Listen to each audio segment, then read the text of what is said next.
November 27, 1950. The Korean War was raging and winter had turned the mountains into a frozen graveyard. Thousands of shivering, half-starved American soldiers were marching through the snow, not toward battle or to their homeland, but straight into captivity. Their captors labeled them war criminals and sent them to re-education camps designed to break them without bullets. How do you destroy a soldier without pulling a trigger? This is the story of what happens when an enemy's primary goal is not to kill you, but to methodically erase the man you were, your loyalties, your beliefs, your very identity, and rebuild you as something else. The North Korean guards had an entire system to achieve this. They divided their American students into two groups: the progressives, who would be rewarded for collaboration, and the reactionaries, who would be marked for a special, calculated hell. This is the story of that hell. The death marches, the great filth. For thousands of American POWs, the first lesson in their new reality was taught on a frozen road, where every step was a choice, and the curriculum was written in the snow with the bodies of the fallen. The story of the North Korean prison camp experience begins in the brutal, unforgiving winter of 1950. Following the massive intervention of Chinese forces, entire American divisions, particularly around the Chosin Reservoir and along the Yalu River, were shattered, encircled, and captured in catastrophic numbers. For these men, the shock of surrender, an act they had never contemplated, was immediately eclipsed by the horror of what came next. There would be no trucks to a central processing center, no adherence to the Geneva Convention they had been told would protect them. There was only the march.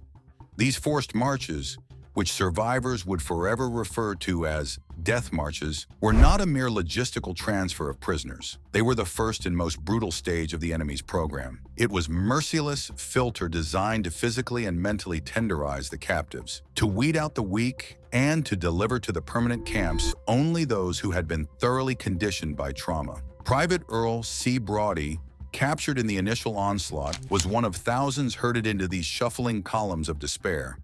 They were forced to walk south, then north, deeper and deeper into enemy territory, often for weeks, covering hundreds of miles. They marched with little to no food, wearing the same summer weight uniforms they had been captured in, now wholly inadequate against the savage Korean winter where temperatures regularly plunged to 30 degrees below zero. The guards who oversaw these marches were a mix of North Korean and Chinese soldiers, known contemptuously by the POWs as the goons. They were far from passive overseers. They were weapons of a policy of slow destruction. The prisoners were already suffering from wounds, shock, and frostbite. Even then, the guards showed no mercy. To stumble from exhaustion was to invite a sharp, violent blow from a rifle butt. To fall and be unable to rise was a death sentence. Survivor testimonies, collected over decades, paint a chillingly consistent and gruesome picture. Any man left behind would either be left to freeze, or a guard would end it quickly. One of the most feared figures on these marches was a North Korean officer, Major Chong Myong-sil. The prisoners nicknamed him the Tiger. He was a man who seemed to embody the casual cruelty of the entire system. In one infamous incident, the Tiger stopped a column and walked to the back, where an American lieutenant, John Thornton, was struggling. He asked Thornton what the U.S. Army did when a man fell behind. Thornton replied that they would send men back to help him. The Tiger responded, "In our army, we shoot them." He then placed a handkerchief over the lieutenant's face and shot him in the head. By the end of that particular march, survivors estimated the cost had been a man a mile in casualties. Food was not just scarce, it was a weapon. At times, the guards gave out a small ball of millet or sorghum, which was almost impossible to digest. This was often the only meal for an entire day of grueling marching. The men became walking skeletons. Their uniforms, once a symbol of pride, hung off their emaciated frames like rags. They were consumed by a primal, all-encompassing hunger. They chewed on tree bark, ate frozen grass, and scoured the ground for insects. To be caught doing so was to risk a savage beating for breaking discipline. The psychological toll was as devastating as the physical one. The guards deliberately fostered a state of absolute hopelessness. This was the true purpose of the Death March. It was the first stage of the re-education, which was designed to shatter their identity as soldiers of a powerful army and reduce them to a primal state of individual survival. By the time the skeletal survivors stumbled into the permanent camps along the Yalu River, they were not a cohesive military unit ready to resist. They were a shattered, traumatized collection of individuals, already conditioned by weeks of terror to fear, to feel helpless, and to understand the absolute and lethal authority of their captors. The filter had done its work. The architecture of hell, camps of engineered despair. For the men who survived the Death March, reaching the camp was a descent into a new, more permanent circle of hell. They had been brought to a place engineered not just to hold their bodies, but to systematically dismantle their will to live. The North Korean POW camp system was not a single, centralized location. It was a scattered landscape of misery, filled with a network of camps with names that would forever be remembered by those who endured them. Camp 1 at Changsong, Camp 3 at Changni, and the largest and most notorious, the collection of camps around the village of Pyeongtaung, known simply as Camp 5. These were not camps in the traditional military sense. There were no wooden barracks or watchtowers. Instead, the Chinese and North Koreans repurposed entire Korean villages, turning the humble mud brick huts of peasant families into prisons. This seemingly primitive setup was a key part of the camp's insidious design. The first and most relentless assault was on the senses and the body. The living conditions was a calculated strategy to weaken the prisoners and make them more susceptible to the psychological warfare to come. Men were crammed into the small, filthy, unheated huts, sometimes 200 people in a room designed for a small family. They slept on the cold, hard dirt floors, packed together like sardines in a can. There was no room to stretch, no space for personal belongings, no concept of privacy. To turn over at night meant waking a dozen other men. Lice were a constant, maddening plague. They infested everything, including the seams of their ragged uniforms, their hair, and the thin, dirty blankets they were sometimes given. The prisoners called them seam squirrels. The constant, inescapable itching was a form of low-level, continuous torture that distracted men and robbed them of sleep. Even worse, the lice carried deadly diseases. Epidemics of typhus, a brutal fever-inducing illness, swept through the crowded huts in deadly waves, killing men who were already too weak to fight it off. Sanitation was a concept that simply did not exist. The latrines were often just open trenches located near the huts, which would quickly overflow with filth. During the rains, this raw sewage would wash through the camp, contaminating the ground and the prisoners' only source of water. This led to the camp's most effective and prolific killer, dysentery. The disease, in its various amoebic and bacterial forms, was a death sentence in slow motion. It caused severe bloody diarrhea that ripped the nutrients from the men's body and left them utterly dehydrated. In their weakened state, men would soil themselves where they lay, unable to even crawl to the latrine trench. With no medicine, clean water, or sanitation, dysentery spread quickly, turning the huts into death traps. The guards viewed this not as a public health crisis to be managed, but as a natural feature of the system. It was another tool of attrition. Starvation was the central pillar of life and control in the camps. The total caloric intake was scientifically engineered to be just below the level required to sustain human life over a prolonged period. This chronic, gnawing hunger had a profound and transformative effect on the prisoners. It reduced their world to a single, all-consuming obsession: food. Men would talk about it, dream about it, and fantasize about meals they had eaten years ago. They would risk savage beatings to steal a single potato from the cookhouse or to catch a snake in the fields. This obsession served a dual purpose for the guards. First, it kept the prisoners physically weak, lethargic, and incapable of mounting any organized resistance or escape attempts. Second, and more importantly, it was a powerful psychological tool. It focused a man's entire consciousness inward, on his own desperate, animalistic need to survive. It eroded the bonds of brotherhood as men were tempted to steal food from their comrades. A man whose entire universe has shrunk to the size of his next bowl of millet is a man who is easy to control.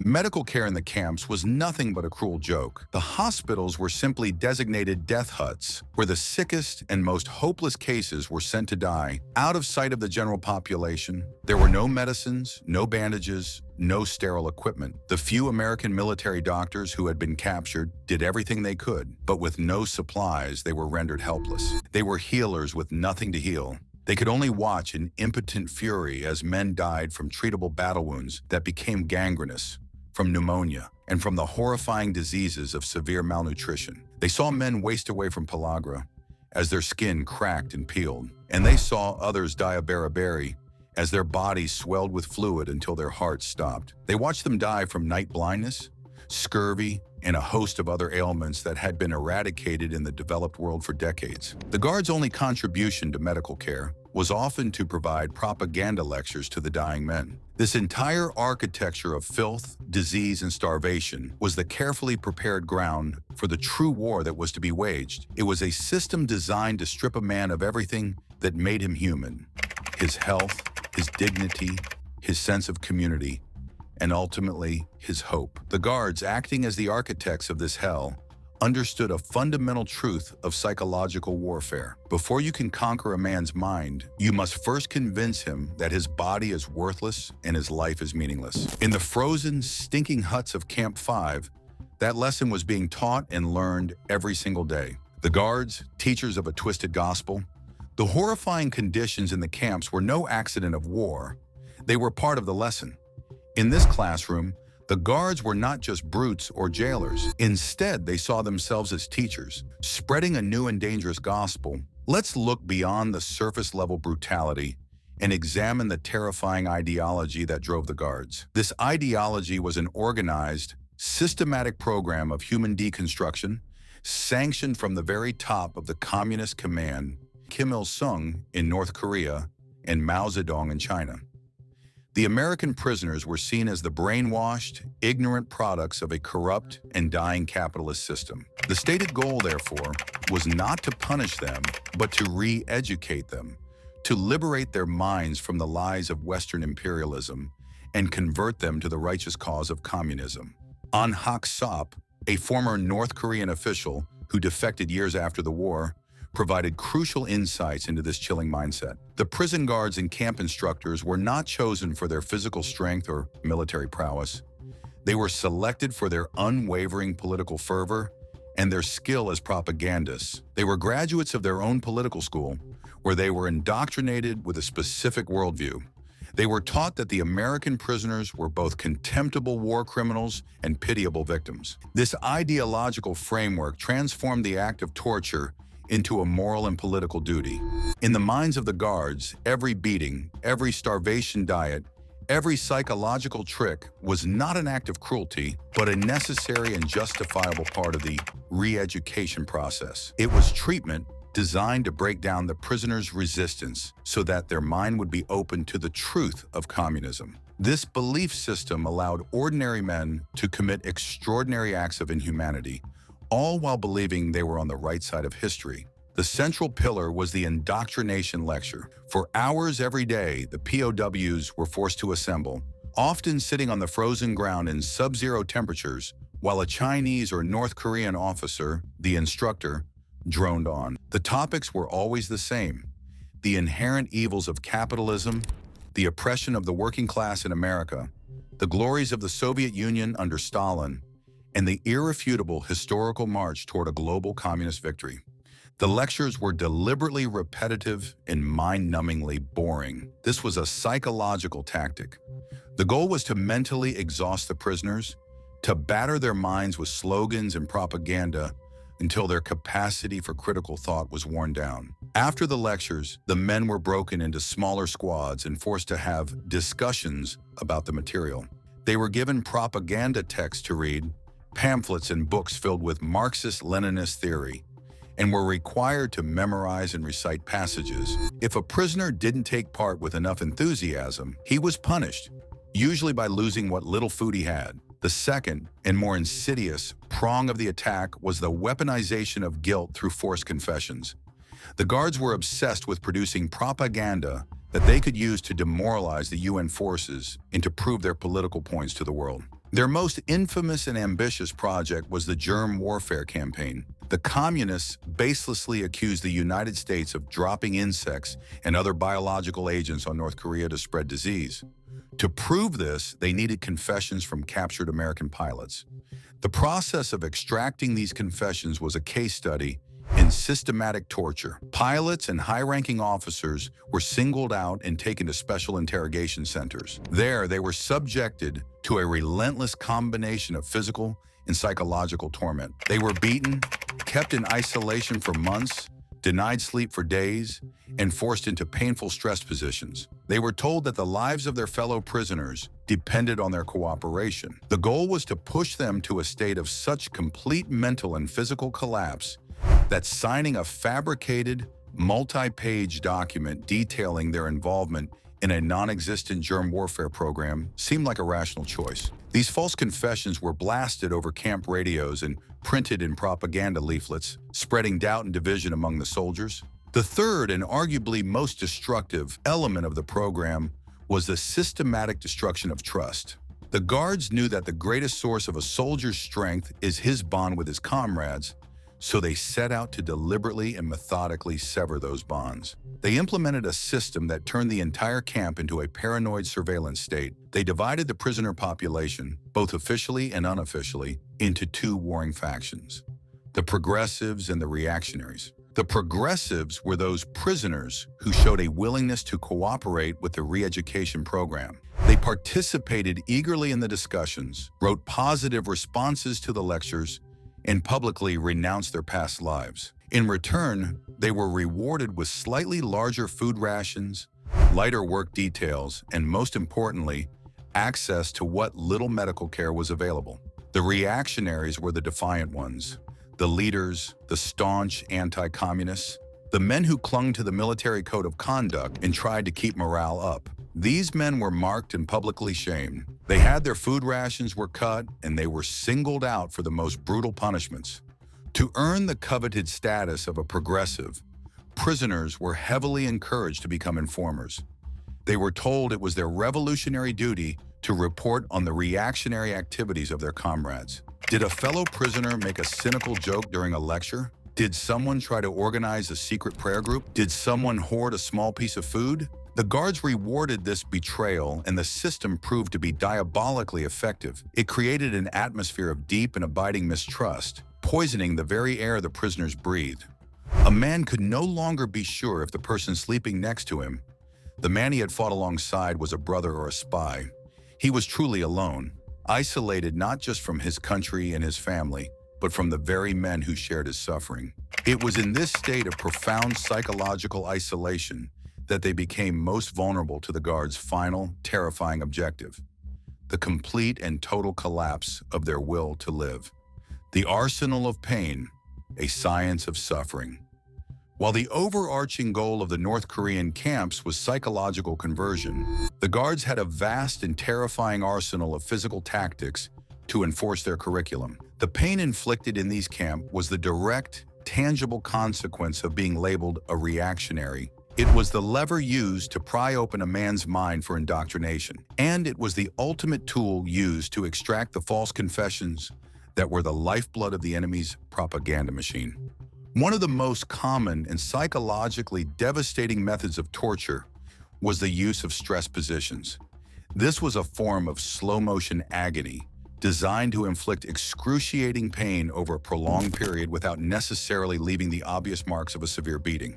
A prisoner would be forced to stand at rigid attention for hours, sometimes for days at a time, without being allowed to move, sleep, or sit. Any wavering or collapse would result in a sharp blow from a guard. Another variation was forcing a man to hold his arms straight out to his sides, sometimes with heavy rocks placed in his hands, until his muscles burned with an all-consuming fire and he collapsed, only to be kicked and forced back into the position. This technique was mostly used for punishing minor infractions or for breaking down a prisoner's resistance during the initial stages of interrogation. Beatings were a daily currency of power and control within the camps. They were administered with a brutal variety of implements: rifle butts, wooden clubs, leather straps, and bare fists. But unlike simple acts of rage, these beatings were often highly ritualized and purposeful. A prisoner accused of a rule violation, a reactionary statement, or an attempt to steal food would be dragged before a kangaroo court. Here, in a piece of political theater, he would be publicly denounced, often by progressive prisoners who were forced to participate to prove their loyalty to the captors. After the verdict, the man would be tied to a post or thrown to the ground and savagely beaten. This public spectacle served a dual purpose. It punished the individual with extreme prejudice, and it implicated the entire group in the brutality, further shredding the social fabric and reinforcing the guards' absolute authority. For more serious interrogations, especially those aimed at extracting germ warfare confessions, the guards had more intimate and diabolical methods. One of the most infamous was the use of bamboo splinters. The prisoner's hands would be bound, and the interrogator would take thin, needle-sharp slivers of bamboo and methodically force them under the man's fingernails. The unique, blinding pain was described by survivors as being almost beyond human endurance. Another technique was the water cure, a form of controlled drowning. The prisoner would be held down with a cloth placed over his face, and water would be poured over it, simulating the sensation of drowning. Or a hose would be forced into his mouth and his stomach filled with water until he gets bloated, after which a guard would jump on his stomach, forcing the water out in a violent rush. This process would be repeated for hours, leaving the victim physically wrecked and psychologically terrified. The natural environment of Korea itself was weaponized. In the brutal winters, exposure to the cold became a favored form of punishment. A man would be stripped naked, or down to his underwear, and forced to stand outside in the open for an entire night as temperatures plunged far below zero. Sometimes, guards would douse him with buckets of water, which would freeze instantly to his skin, encasing him in a sheet of ice. Frostbite was inevitable. Men lost fingers, toes, ears, and noses. Many who survived this ordeal were left with permanent, crippling injuries. In the scorching summer months, the opposite was true. A prisoner would be tied to a stake in the middle of the camp, under the direct, blazing sun, without water for days. He would be left to bake, tormented by thirst and insects, until he's unconscious. Perhaps the most psychologically damaging tool in the arsenal was the use of extreme isolation. This took the form of the sweat box or the hole. These were not traditional solitary confinement cells. They were small, dark, earthen pits or wooden crates, often buried in the ground. They were deliberately constructed to be too small for a man to either stand up straight or lie down fully. A prisoner would be forced inside, and a lid would be sealed over the top, plunging him into absolute darkness and near total silence. He would be left in this cramped, coffin-like space for days, sometimes weeks, with only a minimal amount of food and water passed down to him. Marine Corps POW Charles Chick Lane, a survivor of these conditions, gave extensive accounts of how this total isolation was designed to induce hallucinations, paranoia, and a complete mental breakdown. Men would emerge from the hole as disoriented, broken shells of their former selves. Every one of these acts, from a seemingly simple stress position to the abject horror of the whole, was a carefully calibrated instrument in the guards' orchestra of pain. They were the tools used to batter a man into a state of such profound suffering and exhaustion that the idea of parroting a propaganda slogan, of putting his name to a false confession, of betraying a comrade, seemed like a small, rational price to pay for just a moment of peace, a single extra bite of food, or the simple cessation of pain. Give up itis, the soul's disease. The beatings could break a man's bones. The starvation could waste away his flesh. The cold could steal his limbs. But the most effective and terrifying killer in the North Korean prison camps was a disease of the soul. In the detached clinical language of modern medicine, the condition is known as psychogenic death, or marasmus, a state of severe apathy and malnutrition leading to physical decline. But the American POWs who watched it claim their friends and comrades had their own, more chillingly accurate term for it: give-up-itis. It was a silent, creeping epidemic, so common and so deadly that it became one of the defining horrors of the Korean War captivity experience. It was the final, tragic graduation ceremony of the Guard School for Dehumanization. A man with give-up-itis had simply decided to die. It was a quiet and terrifying process that began subtly. A soldier who had perhaps endured months or even years of captivity would become withdrawn and listless.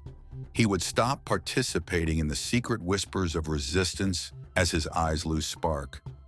He would sit alone, staring blankly at the mud wall of the hut. Then the physical symptoms would manifest. He would refuse to eat the meager rations of millet or sorghum that were the only thing keeping him alive, and then turn his face to the wall when a comrade tried to help. Soon after, he would stop moving altogether. He would lie down on the dirt floor, curl into a fetal position, and pull a dirty blanket over his head. He would lie in his own filth, making no effort to move or clean himself. His comrades would try to rouse him, to talk to him, sometimes even to slap him to provoke a response. But they would be met with a profound, unnerving emptiness. His eyes, if they could get him to open them, would be vacant, as if he were already looking past them, into another world. There was no specific physical ailment that could be diagnosed. His body was starving, yes, and he was likely suffering from multiple diseases, but so was everyone else. The root cause was not in his flesh, but in his mind. He had lost the will to live. He had surrendered. Within a few days, sometimes a week, he would be dead. The entire prison camp system, from the death marches to the daily indoctrination, was a factory for producing this disease. Give-up-itis was not a random occurrence. It was the logical and intended conclusion of the Guards' relentless, systematic assault on the human psyche. It was the final victory of their program. The prisoners were sealed off from the outside world. Their only source of information was the Guards, who relentlessly fed them a diet of demoralizing lies. They were told that the war had been lost, that South Korea and Japan had fallen, that the United States was in the grip of a communist revolution, and that they had been completely forgotten by their country and their families.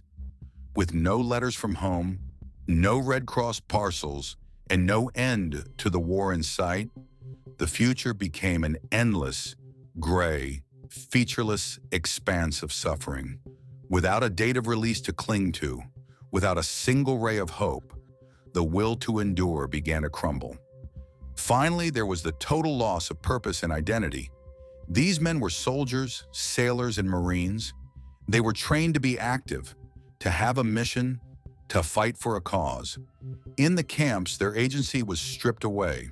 They were rendered completely passive, and their every action, from waking to sleeping, were dictated by the arbitrary and often cruel whims of their captors.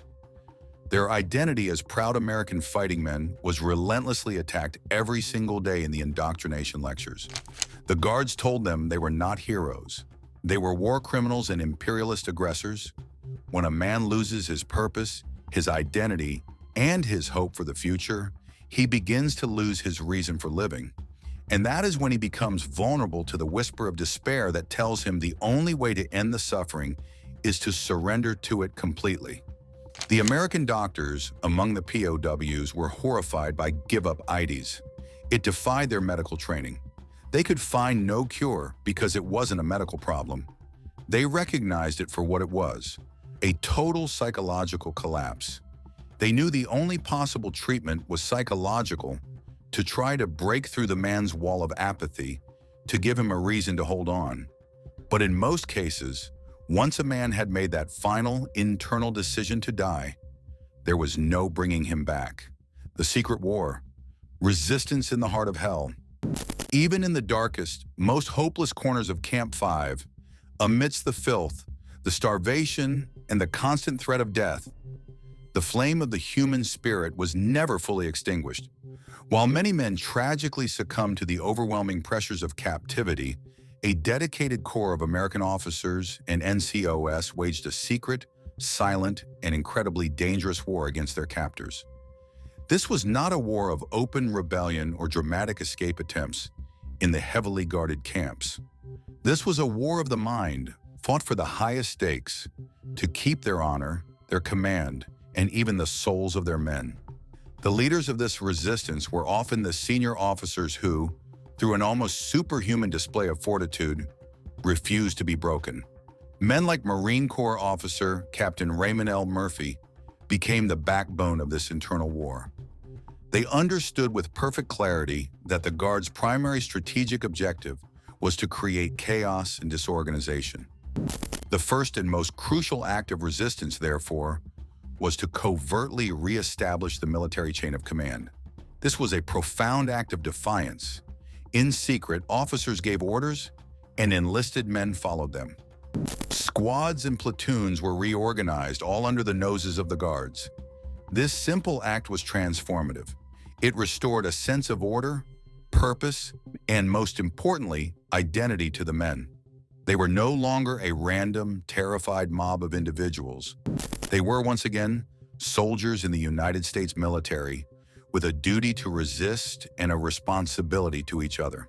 With a secret command structure in place, they could begin to actively fight back.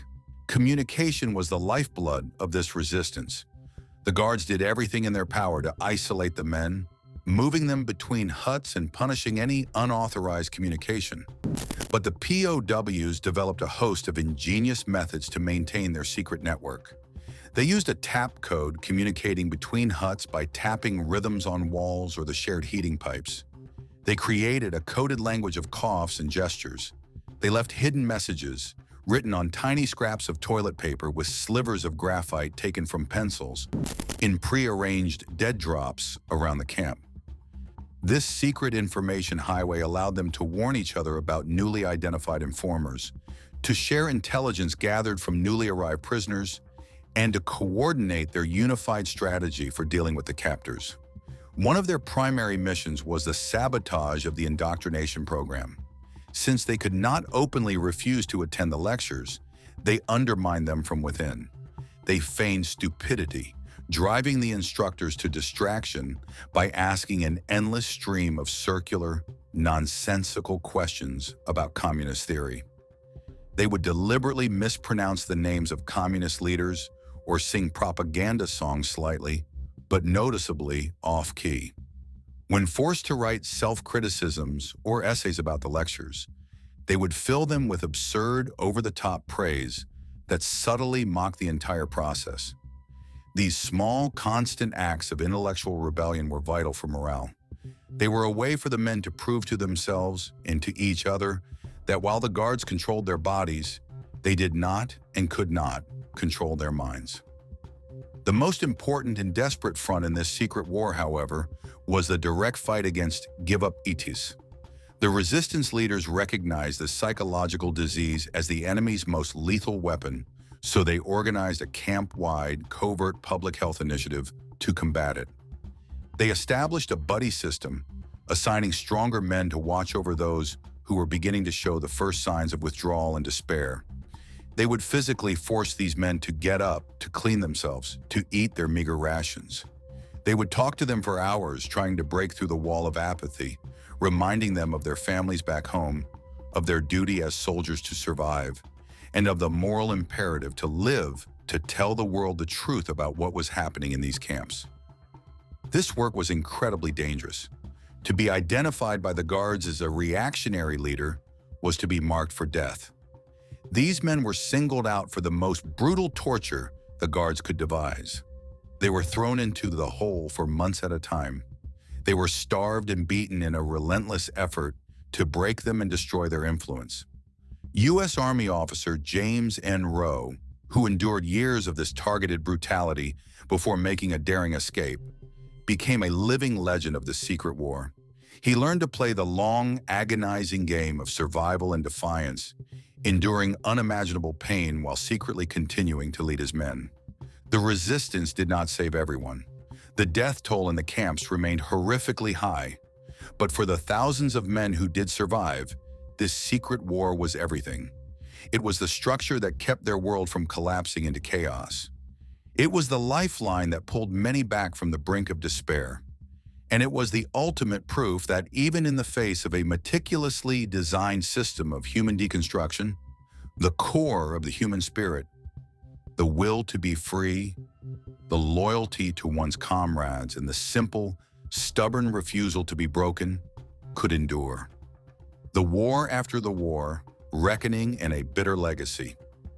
In the summer of 1953, the armistice was signed, and the program to repatriate prisoners, Operation Big Switch, began. For the American survivors, the gates of hell were finally opening. But they were not returning to the same world they had left, and they were not the same men. Their war was over, but a new, more confusing battle was just beginning.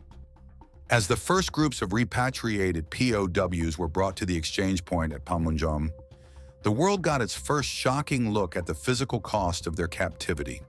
The newsreel footage showed skeletal figures in ill-fitting uniforms, men with a haunted thousand-yard stare, many of them limping on frostbitten feet or suffering from the visible signs of malnutrition and disease.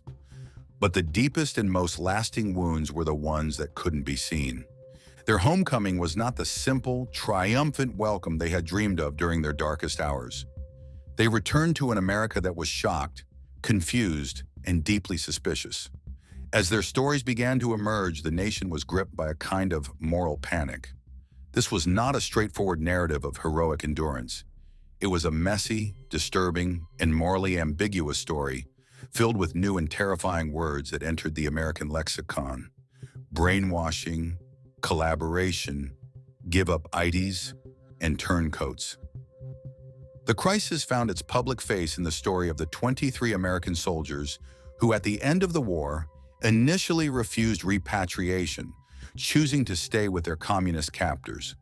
This act, though it involved a tiny fraction of the prisoners, was a stunning propaganda blow to the United States. It seemed to validate the communist claim that they had re-educated the prisoners and shown them the superiority of their system. When men like Corporal Edward Dickinson later changed their minds and decided to return, they were thrown into the heart of a political firestorm. In a nation in the grips of the Red Scare, with Senator Joe McCarthy hunting for communists in every corner of the government, the U.S. Army felt an immense pressure to prove that it was not soft on communism. As former POW Johnny Moore would later write, the Army needed a sacrifice, and Ed Dickinson unknowingly sat in the waiting.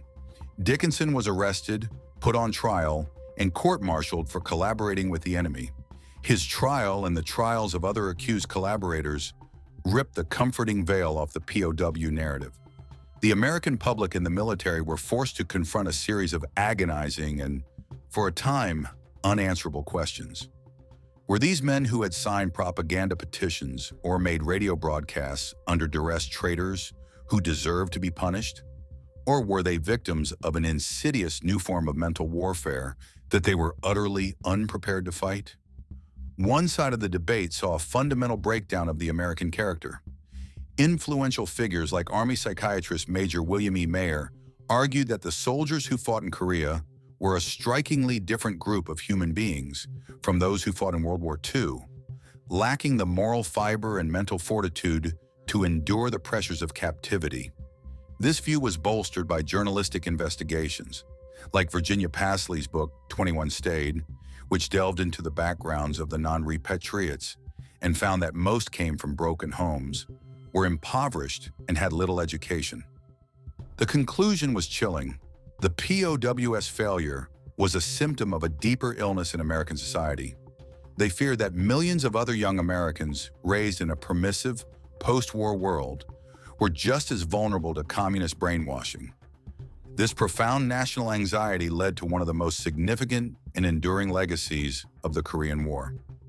In 1955, President Dwight D. Eisenhower, responding directly to the crisis, signed Executive Order 10,631, creating the U.S. Military Code of Conduct. For the first time, American service members were given a clear, simple, and powerful ethical framework for surviving captivity.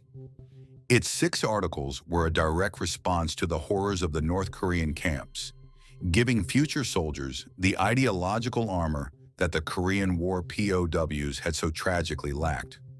The code was a stark admission that the rules of war had been irrevocably changed, and that the modern battlefield now extended deep into the recesses of the human mind. But as the nation debated the guilt of the living and tried to learn the lessons of their ordeal, a far darker and more disturbing secret lay buried in the classified archives of the Pentagon. The true crisis wasn't just about the men who came home broken, or the handful who refused to come back at all. It was about the men who never came back and were deliberately left behind. Years after the war in 1996, a series of declassified government documents brought a horrifying secret to light. The documents showed that in December of 1953, months after the final prisoner exchanges of Operation Big Switch, the U.S. Defense Department knew that more than 900 American troops were confirmed to be alive at the end of the war, but were never released by the North Koreans. These men were not listed as missing in action. They were confirmed survivors, alive, in enemy hands.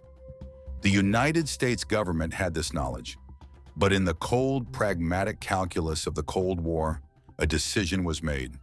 These 900 men and the families who would wait for them forever were sacrificed for a fragile armistice. They were abandoned, erased from the record, and left to become ghosts inside the world's most secretive and brutal state.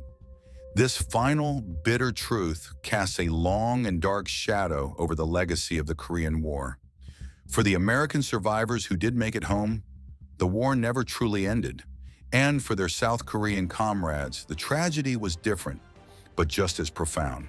The North Koreans never even afforded them the status of prisoners of war. They were liberated fighters, conscripted into forced labor units. They were never repatriated.